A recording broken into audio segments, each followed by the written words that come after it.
All right. We are joined now. By the way, he's a pod star. It's funny. It's always talking about Entourage and obviously Power with my boy Jerry. But he texted me before, and he says, I just made sure he's good to come on the show at 12:05. And he said, I just had your boy Le'Veon Bell on my pod, and he's talking about his fight with Adrian Peterson. And he says he's a great guest. If you haven't talked to him, you should have him on. And I didn't even text him back because I'm about to tell him right now. Jerry, why the hell would I want that guy? He stole money from my Jets and didn't do a damn thing. I don't ever want to talk to Le'Veon Bell. Listen, BT, and we talked about that a little bit too. We had a little time machine talk about 2018. And, I don't really, certain things, you have kids, the bandwidth shortens. Like, I can't stay up till midnight watching, who's fighting who, like Celebrity Deathmatch. Le'Veon Bell absolutely sold me on this fight with Adrian Peterson. Interesting. 100%. I'm in. I'm staying awake. I'm watching it. Wow. What now? Are you putting some money down? Because I think Adrian Peterson's going to wreck him. No matter what he told you on the pod, I think AP is going to win. No, I'm going Bell all the way. Here's the great thing that we talked about too. There's no tape on either of them, so who really knows what's happening? There's no tape. Yeah. So because you were impressed with his presentation on the podcast, you think he's going to win the fight? I got you. I'm an emotional bettor, BT. I think you know me for a while. My friends growing up, they know this. I bet on emotion. I'm not the X's and O's analytics percentages. Hey, I think it gets the best of us when you start betting with your head, which we all do. That's when we start losing. All right, Jerry. So, aside from the jet trolling, which I'll get to in a little bit, I want to ask you, already this guy started. I'll get to that after. I want to get to your Giants. Got to talk about Donovan Mitchell. But first up, now, I am fairly optimistic. I'm also, very direct in what I need to be. You tend to be a little more optimistic, like with the Knicks over the years. You kind of look for maybe because the Knicks hook you up with courtside seats. I don't know. And they don't do that for me. I get it. You want to hold on to those seats. You're generally a little more optimistic than me. The Yankees, what you saw at the beginning, what you saw the last month, what you saw last night. Where are you with our Yankees?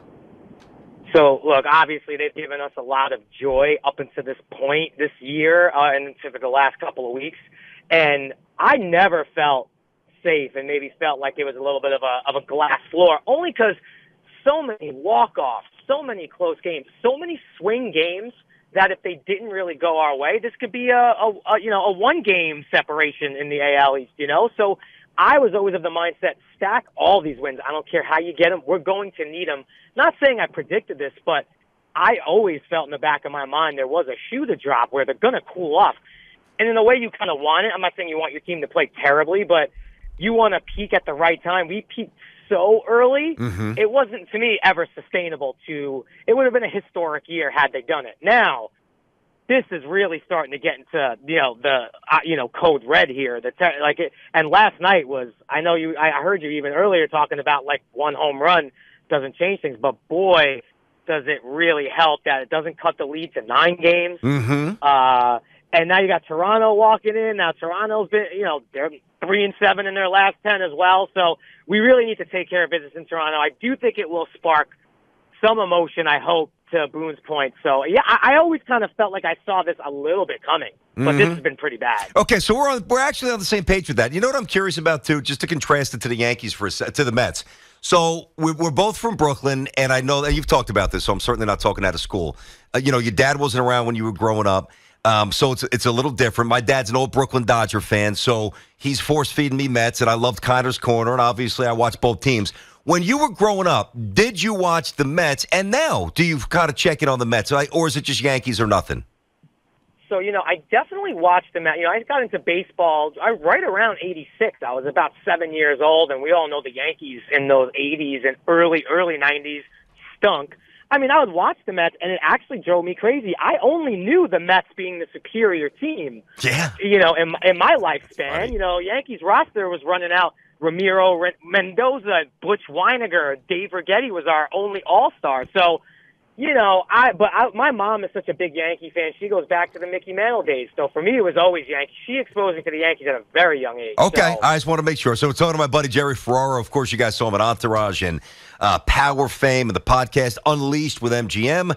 And by the way, listen, I know I'm not Le'Veon Bell. I know I'm not some of these 5-star guests. Are you going to ever throw me on the pod, or is that not enough hits for you? Of course, BT. Come on, BT. We go back. I had you on my first pod in like 2015. You're like podcast royalty. Dude, you know what? I forgot about you. Was that the one? That was the one you were doing with your wife. Yes, and the few times I, talked sports on there, we talked a lot more movies and pop culture stuff. Like the first time I really dove into sports, I'm like, I gotta have BT. Yeah, that's true. So I take that back. That's my bad. Yeah. Okay. So Jerry's wife is from Ohio. She's a devout Browns fan. And, it's funny. For a guy who was always rocking, whether it was Giambi or Jason or Johnny Damon or Bernard King or any other Giants New York gear on Entourage, I find it pretty fun. I always tease him about this, that his firstborn is actually kind of a Browns fan rather than a Giants fan, at least last I checked. Has that changed at all, Jerry? No, it's definitely trending that way with the Browns. And we're in Ohio a lot more these days than we are with New York. And I know you and we talk off the air about this. It's a very, it's like my team-in-law. We've discussed this. It's a very tricky thing. So for me, it's just flat out. Look, I'm a Knicks fan. They're Knicks fans. Like, we're going to suffer through this together. There's no changing that. Mm-hmm. So I got to kind of trade something with the in-laws. I'll give up the Browns and the Giants for sure, and then we'll leave the Yankees and the Guardians up for debate. But I know they're going to be Yankee fans. So I think I go 2 out of 3. I think I get Yankees, Knicks, and I lose the Browns-Giants debate. Do you get a little Buckeyes, or do you at least give them a little St. John's love, even though St. John's hasn't won in a long time? You give them a little, because you rep the Johnnies on Entourage back in the day. I remember that. And it's so funny when BetMGM did like the press release for this podcast, they pulled a photo of me at the St. John's game in the red hat. And I think I'm like looking right across the court at you while you were calling the game. That's awesome, dude. So that's in the photo. But look, Ohio State actually is probably more popular than any of the teams. So I'm cool with Ohio State too. But, St. John's, like, they're going to have to give me a little something to negotiate. I understand. You need a little NIL deal. Nothing's free these days for her. You know what I mean? You got to get some cash, man. That's right. Have you been to the Horseshoe yet? I'm assuming you have been, right? I have, yes. It's awesome. It's great. It's fantastic. So, and that's what I do love about spending some time over there, too. Sports is it's just kind of life over there. It's great. There's no doubt. So, all right, your Giants, I want to get a couple of quick hits here. Are you of the mindset yet, because you might have to embrace this, that Galladay is a complete waste of money? Yeah, I am optimistic, and I really do try to give everyone the benefit of the doubt. And I know the injuries last year, and I know Daniel Jones wasn't there, and when he was there, super inaccurate. I get all that. Mm-hmm. But and sometimes we've seen all these signs, and then the guy will go out and catch 10 touchdowns, and like, okay, he's fine. But I really don't have anything to go off of here at all for optimism. This is the most confusing year for me with the Giants. Like, if you told me they were going to win 4 games, I'd be like, sure, I'd buy that. If you told me they'll win 9 games, I'm like, yeah, I think I could buy that too, because their schedule is so weak. Yes. I am at a loss for feel with this Giants team. Complete loss. Yeah, no, me and Tiki say the same thing. By the way, wait till you talk to Brian Dable for the first time. We were at Giants camp, what was that, 2 weeks ago now, Hoff? 2 weeks ago. And, obviously Tiki's had a chance to talk with Dable. I met him. What a regular guy, man. And Tiki was actually saying that Dable FaceTimed him from the pool the other day drinking a beer. He's just a regular guy, man. Like, he's all in. Like, I think you'll really like this regime. But what I'm curious about, and I agree, the fluctuations in what the Giants could do are pretty vast. I don't think there'll be 3 or 4 wins, because I think Saquon's really, really right this year, and the O-line will be better, blah, blah, blah. But I wonder what's more appealing to you. Going with Daniel Jones, and listen, Daniel Jones is going to start because they want to see exactly what they have, but going with Jones and not really knowing necessarily what you have, or going with Tyrod Taylor and maybe having a lower ceiling but a higher floor. What's more appealing to you going into the season? All right, so for me, it's obviously you go with Daniel Jones because, and we've been saying this pretty much the guy's whole career. We got to see what we have here, and we can't see it if he's not on the field. And he hasn't been on the field. I mean, he has been, but he's missed lots of games due to injury. And we just need to see, is he cleaning up the turnovers? Is he still going to make plays with his legs? And is he getting more and more accurate? I do love Tyrod Taylor. Like, I think that guy for sure deserves his chance. I really do. And he's been in some really crazy circumstances his entire career. And he's always like the too good to be a backup, but maybe he's not quite the number one. So I do see the value in that, but I just think you got to get a feel. I think you got to get a feel with Daniel Jones. That's just the bottom line. I do agree with you. Tyrod might have a much, much higher floor, but Yep. does it really matter at that point if Daniel Jones isn't the guy and it is a 4-win year and we move off of him? Then our draft picks is better. Yeah. How long do you give Jones? Let's say, give me a time frame before you say, okay, we've seen it. I know the record's obviously going to influence that and how he plays statistically, but how long are you willing to roll with Jones before you make a switch?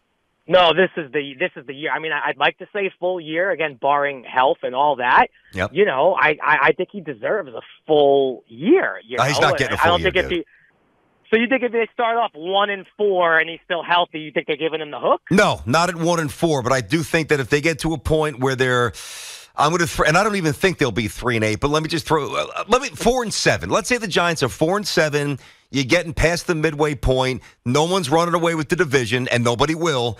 And there's some winnable games coming up. I could see them making a switch at that. It won't be 3 or 4 games, but I don't think that they just... Now, listen, Daniel Jones might play very well, and there's no reason to contemplate pulling him. But if they're in the mix and he's Tyrod Taylor's playing.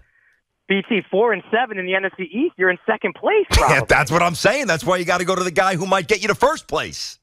I don't know. I mean, I don't know. Second place, the guy got you to second place. You're technically in the hunt because of. No, I do agree. He's got to just. It's show me time. Like even if they're 3-8, but he's showing you something, and maybe the defense isn't quite there. You know, it still I think is good enough to keep him in there. But great question. Well, listen, that's what I do. I ask great questions. Of course. The problem is sometimes I answer my own questions. We all do. And then sometimes I ask moronic questions. All right, let me ask you this. How much are you willing to give up for Donovan Mitchell? You know we got to get a little Knicks rap in here. How much you willing to give up? Listen, this has been such a saga already, and of course the Knicks are involved in a saga. Shocking, right? Look, when it comes to the draft capital, I do agree. You got to say, like, all right, at some point, you know, we're not going to let you rob us completely, you know. But you know, these draft picks are tricky. They're kind of like cars, you know, very valuable, and then you drive them off the lot, and then it's kind of like, well, now we got to wait and see how this car is. You know, it could lose a ton of value in a year. So I am less inclined to hang on to the draft picks like I once was. And we never really had draft picks anyway. Now we sort of have the proverbial war chest. So I am very much for, you know, let's get rid of the picks. I really want to hang on to young talent. Now, if you got to attach a first-round pick and put Fournier in the deal, that has value to me too. Right. So I definitely like the 4 firsts, and maybe you want to throw in a swap. I really just want to hold on to Obi, IQ, and Grimes. I know that's not possible. No, you got to give up something, dude. It's not. He's 25 years old. I'm hoping not 2 or 3. I'm hoping it's not 2 or there. You know, Ainge terrifies me. That's like the one guy, maybe him and Masai are the 2 guys I really wouldn't want to just be heads up with in a poker game right now. That's fair. No, Jared, that's fair. Certainly, we all know what Ainge has done on the trade front. The only difference is that because Gobert's been dealt. Now, they got back a ton for Gobert, so that obviously influences directly what the Knicks or anybody else will give up for Mitchell. But the fact that they traded Gobert and the fact that Mitchell publicly, while he's been a pro about it because he's a good kid, but it's been more than intimated that he wants out, Danny Ainge has to trade him. And he was always coming from a little bit more of a higher leverage, like position of power in previous trades. I think his power has been a little diminished given the circumstances in Utah. I do. And also, you know, really look at the market. Obviously, there's a huge market, but also I think, look, if you are going to bet on draft picks, like, hey, do I want 5 or 6 or 4 or 5 of the Miami Heat draft picks? Or do I want 4 or 5 of the Knicks draft picks?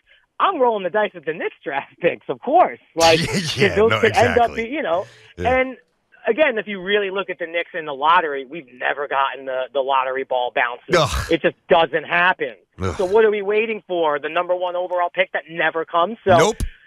I do think we have the leverage on the front of, maybe Ainge could wait it out to the trading deadline. I don't think he wants to win as many games as Donovan Mitchell could probably pull out for him. I agree. So, but, you know, I do think that we do have some leverage in the fact that I think we have the most to offer, and I think we're willing to give up the most. Okay, but so we're starting to wrap it up. That's my buddy Jerry Ferrara. You guys all know him from Power, which was amazing. Entourage before that when we first met Jerry. Dropped all that baby fat, too. He's thin. By the way, how are you still working out a lot? Because with the little kids and, you know, are you still getting after it? I am. They do keep me in decent shape. I mean, I'm definitely not floating around at my fighting season 8 entourage weight, which is like 150. I definitely have like 6 extra dad pounds on me, but I'm hanging on. I'm hanging on for dear life, though, BT. I'm hanging on. We all are. We all are. Yeah, one bad summer and it's all back. He's got the podcast Unleashed with MGM, and let me see. Oh, I did have a little bone to pick. Then I got to bounce here. So last time I talked to you, you told me, and you couldn't reveal it then. There was this big HBO project coming. I said, well, boys, man. I mean, we're both from Brooklyn. We're good friends at this point. When are you going to put me in a show? Still waiting, dude. I think I have the one. I told you. But that's what you told me 6 months ago. I have the one. So now you at least see what I deal with. I am in a point where, it could be next month where, okay, guess what? You're going back to work, 12 episodes, bunch of money, it's going to be great, or you got to wait another 8 months. That's the nature of the beast, man, and it's not a fun beast. So, but I promise you, whatever there is something for you. Because I also think you're going to be a good actor. I just think you'll be good at it. I mean, it's got to start soon. I'm in my late 40s. I mean, when I'm 79 years old, I think you're going to be a good actor. And it's got to start eventually, Jer. No, you're going to be the grizzled. No, this is going to be great. We'll call you old graybeard. It's going to be great. Gee, I was hoping for a little bit of a better introduction than that. Listen, I want to be like, I want to be like, I've told you this. I want to be like this is going to sound ridiculous, but it's obviously a movie, so it's a suspension of reality. I want to be, I don't know, like the fireman or the policeman who goes rogue and is like, selling heroin on the side, like he's wrapped up in the wrong. I want to be like equal parts good and bad. That's what I want to be. Definitely, I think you could be. You could definitely be the cop that blurs the line between good and bad, for sure. 100%. I love it, man. I love it. Well, listen, dude, it's been a while. It's good rapping. I hope the family is well. Good luck on all the projects. Very good job with the podcast. Again, it's Unleashed with MGM with Jerry Ferrara. He's a New York kid, and he's done great for himself. Good job, man. Thanks, BT. Talk soon. Always. You know it. There he is. Love that guy.